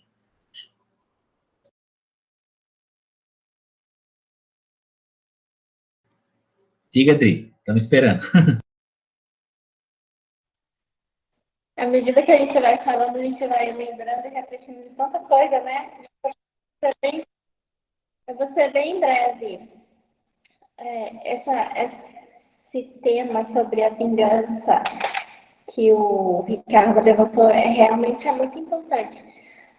Como não se revoltar, né? Como não se revoltar com o mundo, com a sociedade, com a política, com tanta coisa acontecendo no mundo, com tanta coisa acontecendo à nossa volta, que não está acontecendo só agora. Tantas desigualdades, tantas coisas que acontecem no nosso dia a dia que vem acontecendo há anos conosco, com a geração passada, com os nossos avós, com os nossos pais, e que a gente só vem dando continuidade e lutando para vencer na vida, né? Ainda nessa questão da vingança. Não tem como fugir da personalidade humana, né? Da questão humana. Todos nós temos. E isso faz parte realmente da condição humana. E eu, como cristã, e cada um se apoia na sua religião que tem, e também quem não tem religião, né? Mas eu acho muito importante as palavras de Jesus e o seu ensinamento, por isso que é tão difícil a questão do perdão. Praticar o perdão e praticar as bem-aventuranças e todos os ensinamentos de Jesus Cristo. Até porque o que o mundo tem transformado dos ensinamentos dele tem deturpado tanta coisa que fica cada dia mais difícil para o ser humano. Mas eu busco sempre praticar. Quando tem essa questão da vingança, reflito, respiro e tento praticar o perdão, entrego logo para ele, porque ele sabe o que é melhor e ele sabe lá na frente, segundo a minha fé. E olhando para a justiça restaurativa, eu acho que é um ponto muito importante a questão da vingança. Porque, assim, eu me apego na minha fé, que eu sou cristã, tento praticar o perdão dentro da medida do possível e cada um se respalda na sua fé e no que acredita. E, para além disso, também existe a nossa legislação, né? Que quando você ultrapassa os limites da vingança, dessa reflexão que você tem, quando você ultrapassa isso, tem uma legislação, então, aí para fazer valer a pena os direitos ou não. E quando essa vingança é fruto justamente dessa revolta do que vem acontecendo na sociedade, do fruto do que essa pessoa passou, do que essa pessoa experimentou a vida toda, né? E aí ultrapassa os limites da vingança, infelizmente, não totalmente por responsabilidade dele, na minha visão, na minha opinião, e eu acho que também é uma construção da justiça restaurativa, justamente olhar nesse processo histórico do que essa pessoa passou e quando chega nos limites dessa questão da justiça, é tão bom quando ele consegue ainda, não pela fé, que eu acho que isso a gente precisa separar, né? A justiça restaurativa não é algo religioso, né? E não é algo messiânico, vamos dizer, isso a gente tem lido, inclusive a gente lê nesse livro, acho que na primeira leitura dele, ele fala a respeito disso. Não é uma questão messiânica e nem para resolver todos os problemas, não é isso. Mas é justamente essa oportunidade, justamente de tentar reverter, tentar compreender o ato, o limite que essa pessoa ultrapassou a sua vingança, esse sentimento, e que foi uma construção que ele teve a vida toda, que não necessariamente foi somente culpa dele. Então, eu acho que isso é muito importante na justiça restaurativa, essa reflexão. Eu acho muito importante quando a gente tem a nossa fé, quando a gente se apega em algo e tenta melhorar cada dia. Eu acho legal quem não tem fé, mas tem a sua ética, tem a sua moral, que também impede muita coisa. Mas, infelizmente, às vezes tem aquelas pessoas que têm fé, que têm a sua ética moral, mas que isso não é suficiente. Que, infelizmente, pelos pesares e apesares da vida, não vou dizer aqui que, justamente como a Adriana falou, direitos humanos, defender bandido não é isso.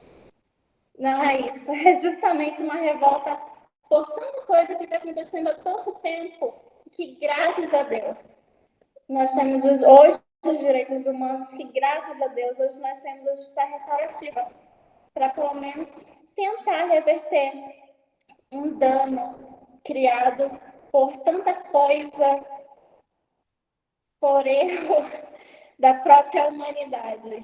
É engraçado isso, né? Refletir sobre isso, mas graças a Deus por essa conquista. Era isso que eu queria compartilhar.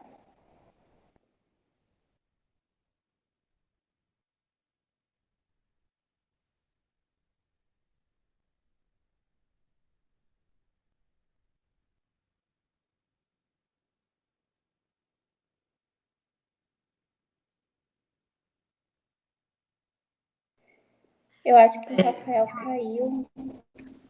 Ele escreveu lá no chat que saiu um momento e ele já volta. Eu acho que você, Dri, trouxe muitas questões e a convivência humana me encanta, ao mesmo tempo que me desafia, não é? Porque as diferenças que nós temos, nós desde criança aprendemos, na verdade, a questionar e de se aproximar daqueles que são iguais, digamos assim, mas não aceitar propriamente os diferentes, né?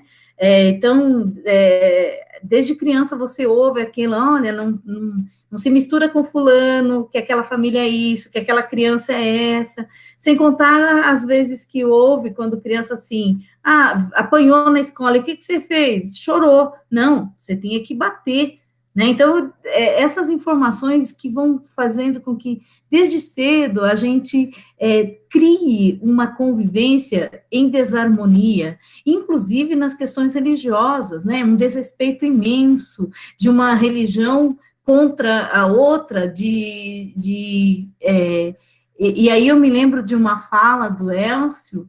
O Elcio é meu marido, para quem está participando hoje pela primeira vez, que é teólogo, né? Ele é filósofo, é teólogo, e ele diz assim, que o mais importante da religião é o religar, é um religar a terra com os céus, mas não é algo abstrato, não, porque o próprio Deus fez o ser humano à sua imagem e semelhança, então a fraqueza de Deus é o próprio ser humano, a fraqueza no sentido, assim, de sentimento, de amorosidade. Então, o fazer ao ser humano, ao outro ser humano, é que diz se você, de fato, tem fé ou não, não é discurso. E aí, pouco importa o nome que você quer dar para essa igreja, mas importa que tipo de relação você tem com as pessoas. Então, isso que você falou, e tem uma foto icônica que eu vi esses dias no Face, Hitler saindo de uma igreja. Hitler saindo de uma igreja. A gente não precisa fazer nenhum comentário a respeito disso. Então, de fato, né, Dri, a fé, ela só faz sentido nesse respeito de convivência ao outro. E o respeito não é submissão, não é? Porque a gente pode discordar. E toda a questão é de que forma eu discordo. Então, eu discordo dizendo, eu de fato entendo você a partir de você, ou eu discordo indo para cima, agredindo, excluindo, eliminando, matando. Então, essas abordagens que a gente precisa. E, por exemplo, algo que eu nunca entendi desde criança é a tal da guerra santa. Como é que pode existir uma guerra santa, né? A santidade é a busca da perfeição na convivência com o outro, né? Não é só eu estar bem comigo mesmo. E aí o Elcio, ele foi punido, até entre outras coisas dele não ter sido padre, porque ele foi seminarista, porque ele tinha uma visão de que, por exemplo, ir para uma missa e participar da Eucaristia, mas explorar o seu funcionário na empresa, isso era de uma indignidade. e claro que ele falou isso numa homilia, alguém, um patrão que estava lá não gostou, denunciou para o bispo, isso gerou toda uma situação. Mas não é verdade? Eu ir lá só para ficar bem comigo, nada mais anticristão. Jesus nunca foi passivo. Ele, inclusive, foi uma pessoa de enfrentamentos, ele enfrentou toda aquela situação política daquele momento, ele estava ao lado das prostitutas, dos pobres, dos famintos, das crianças, das mulheres. Então, muita gente acha que o cristianismo é ficar lá, né, bonzinho. Não, o cristianismo é ação e reação. Essa fé é comprometida, né? E aí, isso, eu estou falando do cristianismo porque é aquele que também eu me declaro cristã, né, Rafa e o Ricardo, que são da primeira turma, nós temos a Aline, que num momento lá, ela disse, eu sou cristã JR, olha que bonito, e ficou, inclusive, uma marca do nosso grupo, porque é isso, o comprometimento social, o comprometimento com o outro, é assim que eu vejo, e eu não acredito em nada que seja desvinculado do ser humano, não vejo utilidade nenhuma, e se é para falar de fé, por exemplo, né, então, por que Deus nos colocou aqui nessa convivência? Porque se o projeto dele fosse diferente, nós não precisaríamos, então, da convivência. Se ele nos colocou em convivência, é porque, de fato, ele acreditava, e acredita, né, que é nesse universo que a gente, de fato, se torna humano. Maravilhosas palavras aí, não tem nem o que acrescentar.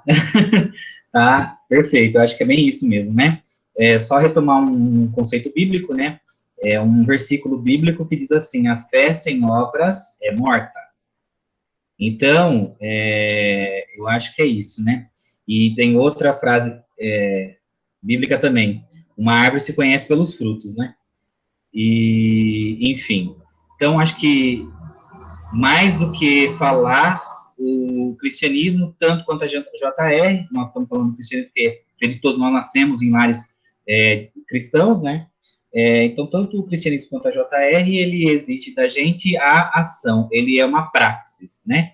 E é mais do que uma coisa abstrata, a gente estava falando sobre isso, né?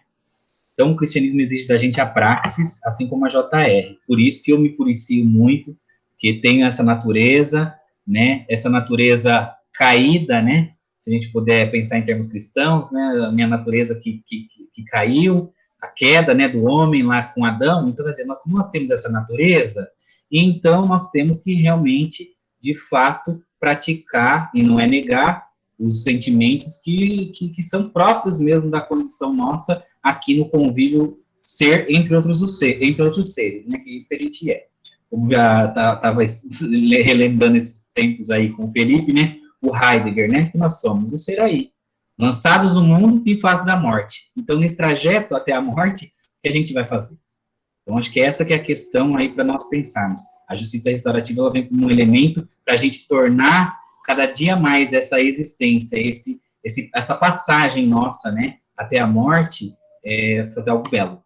Eu acho que esse chamado. E uma coisa que eu não falei, né, eu queria ter falado, quando o Ricardo falou da transformação socioespacial, eu concordo muito, né, com você nesse aspecto, Ricardo. Realmente, a gente precisa pensar num termo, eu acho que mais adequado, e realmente, de fato, transformação socioespacial é algo muito interessante, porque a gente sabe que nós ocupamos o espaço, e esses espaços, eles também expressam o que é que a gente pensa como seres humanos e como sociedade.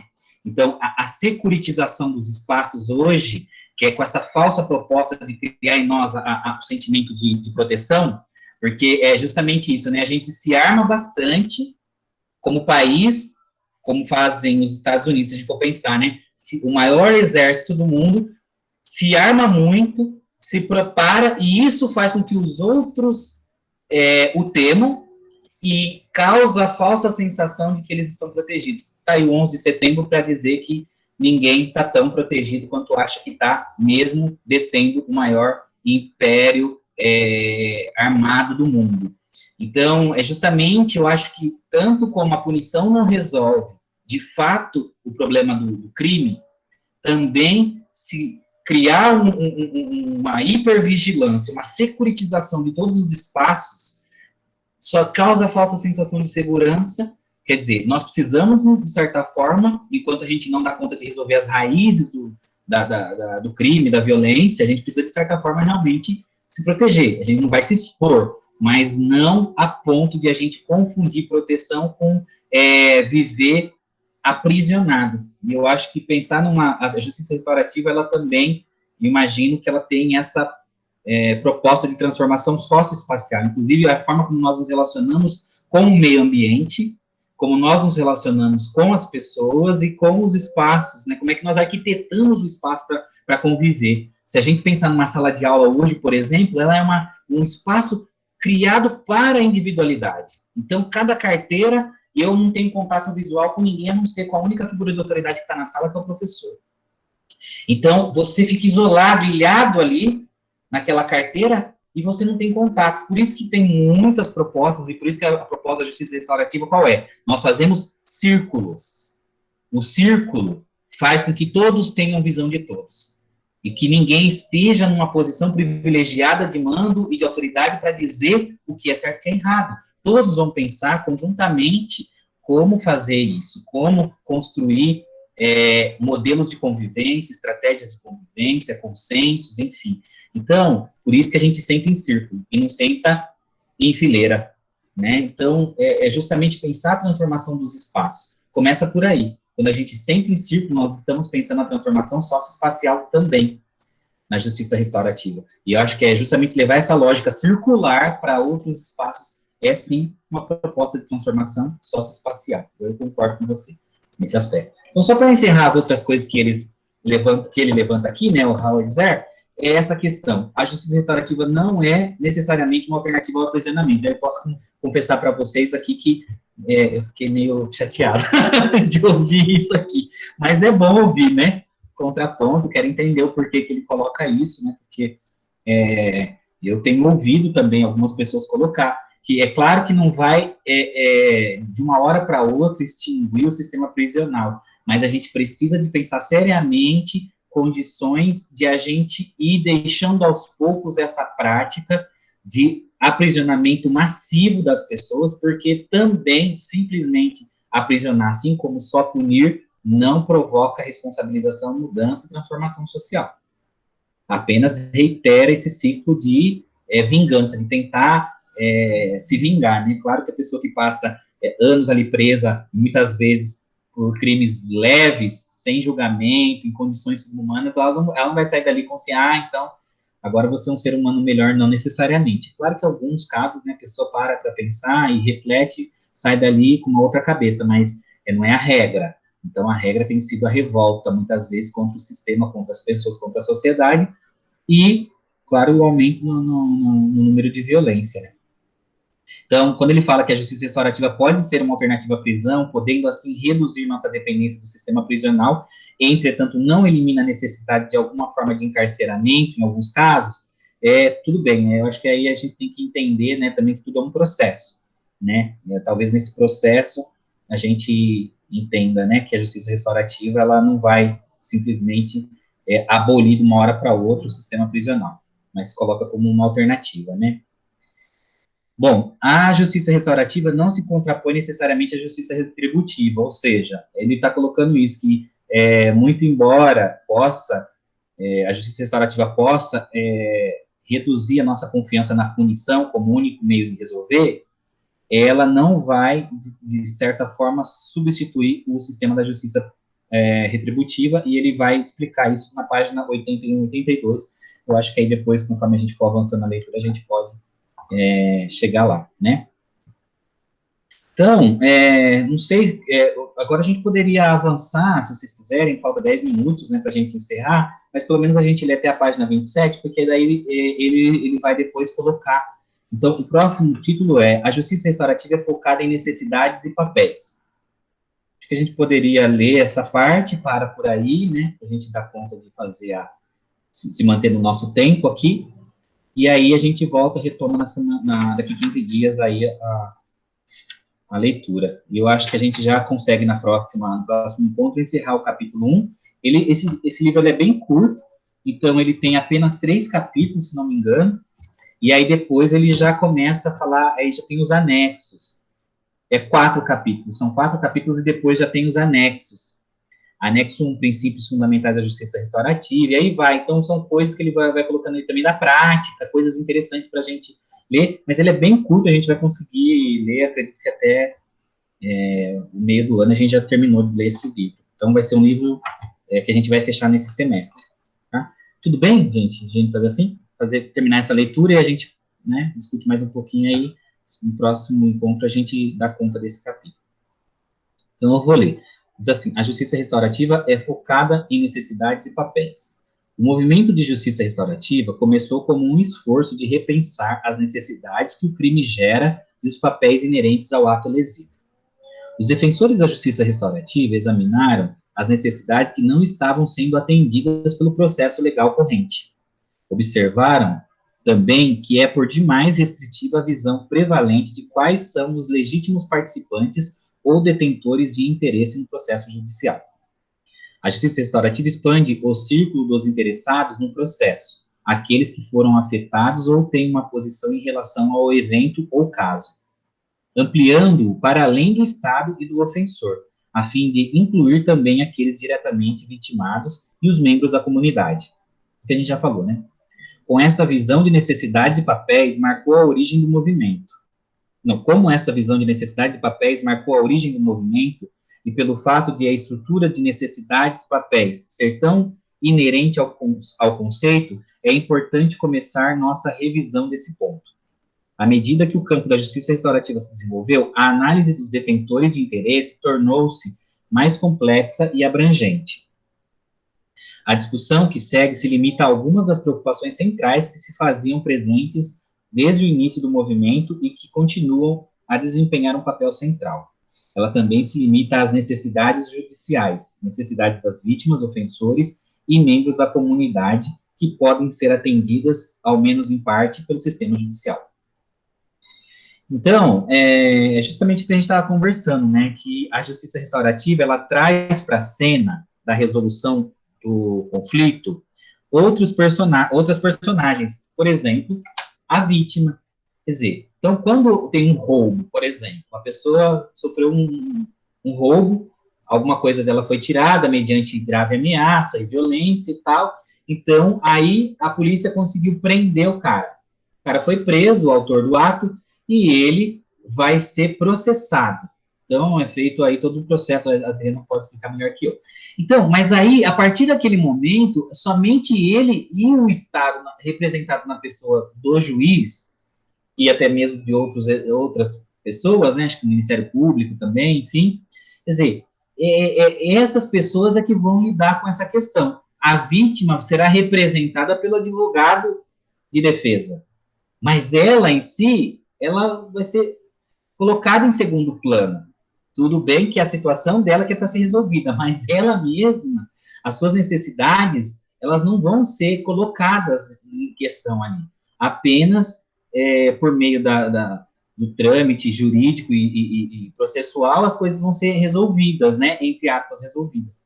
Então, o que a justiça restaurativa faz, ela é trazer novamente o protagonismo da pessoa que foi vítima, na verdade, naquela situação, né, que foi ou que sofreu algum dano, né? Então, essa pessoa, ela volta para a cena, e aí as suas necessidades também são colocadas em questão. Não só ela, como também a comunidade, como eu falei. Então, por exemplo, no caso de dano, de roubo, por exemplo, né, de repente, outras pessoas podem ser representadas ali.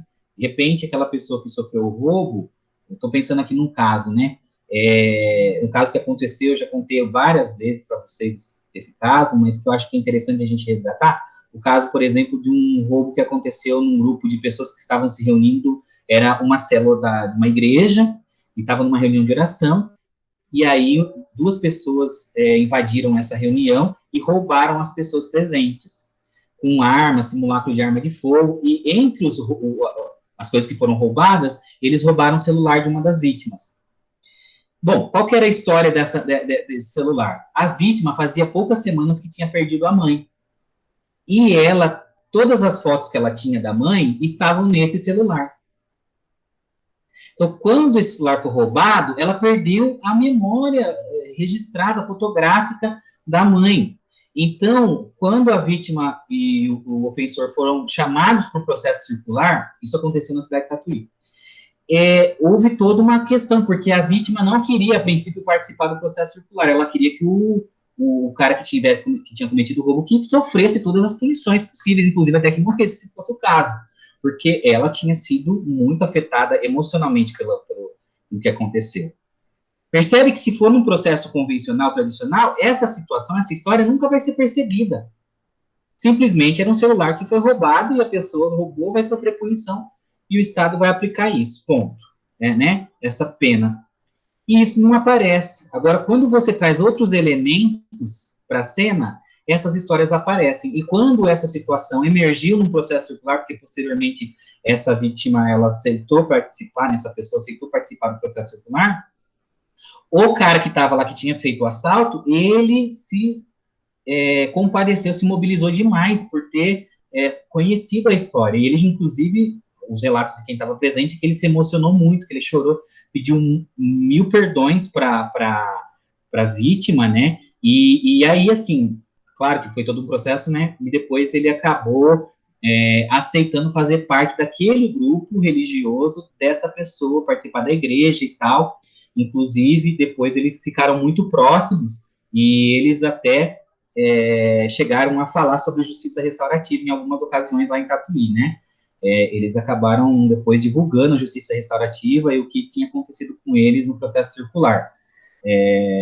Enfim, então a situação caminhou por aí. Outras pessoas participaram também, que estavam ali presentes, né? Da comunidade, daquela comunidade religiosa especificamente, enfim. Então, várias outras pessoas que podem ser trazidas para um processo circular e que eu acho que enriquece demais lidar com a questão, né? E eu acho que, nesse sentido, é muito potente a justiça restaurativa, porque ela traz todo mundo para a cena. Inclusive, uma das coisas que pode ser utilizada é justamente alguém de referência para essa pessoa que está na condição de ofensor, por exemplo, né? Essa pessoa que foi convidada, ela pode ser uma pessoa de grande influência, de referência para a pessoa que cometeu o dano, por exemplo. Um avô, que a pessoa respeita muito, enfim, uma mãe, enfim, qualquer pessoa. E aí, a voz dessa pessoa conta muito para a conscientização. Entende? Então, o fato de a gente trazer para a cena outras pessoas também tem esse impacto, porque a pessoa se sensibiliza e tende muito mais a respeitar aquele espaço quando ela vê que daquele espaço participam pessoas que são importantes para ela. Então, não só a vítima, mas também quem está na condição aí de ter causado dano, ela também pode trazer pessoas para participar do processo circular, e isso é muito rico, muito forte, e muitas vezes é a fala dessa pessoa que desperta a consciência, e claro que o relato das outras pessoas também, né, de quem está ali na condição, muitas vezes, de ter cometido o dano, né. Enfim, é bem legal. Eu acho que a justiça restaurativa, ela tem vários, e aí nós vamos entrar nessa questão daqui para frente, né? Quais são as necessidades dos papéis? Aí ele coloca, né? Claro que a gente ressalta a ideia aqui de vítima, ofensor, que a gente tem que ultrapassar a questão dos rótulos, né? Mas ele ainda não encontrou recursos e ele coloca aqui a vítima, o ofensor e a comunidade para a gente entender quais são os papéis de cada um desses que vão participar do processo circular, tá? E a gente vai entrar em detalhes mais na próxima leitura daqui 2 semanas. A justiça restaurativa, ela realmente vai mexendo muito com os nossos valores, a gente vai pensando, reconsiderando algumas coisas, e a gente está aberto para discordância, até porque o conflito, ele é condição nossa também, parte da vida, e a gente aprendendo, à medida que a gente vai trabalhando com aquilo que causa conflito, estranhamento, a gente vai também aprimorando, vai se afinando na relação com as pessoas, tá? Então, acho que é bem esse o nosso intuito. A gente tem uma fala aí, depois a gente comenta e tal, e enquanto a gente estuda, a gente repensa também sobre nós. E uma coisa que eu queria colocar, o autoconhecimento, para mim, é assim, o verdadeiro autoconhecimento é conhecer o outro, porque se tem um espelho que existe para o autoconhecimento, esse espelho são as relações humanas.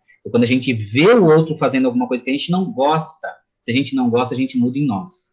Não tenta mudar o outro de forma invasiva, senão vai dar errado. Muitas vezes vai dar mais conflito.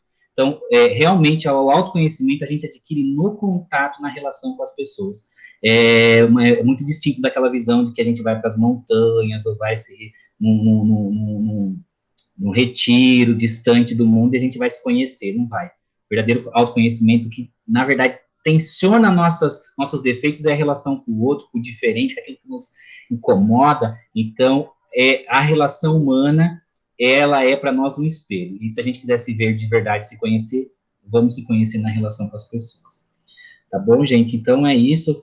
Agradeço a paciência de vocês. A gente passou 5 minutos aí, mas no próxima vez eu tento colocar essas considerações que a gente vai chegando um pouquinho mais cedo para a gente não estourar muito o nosso tempo, tá bom? Agradeço muito a participação de todo mundo e até daqui 15 dias, tá bom? Às 10, nosso mesmo bate-horário. Tchau, até mais.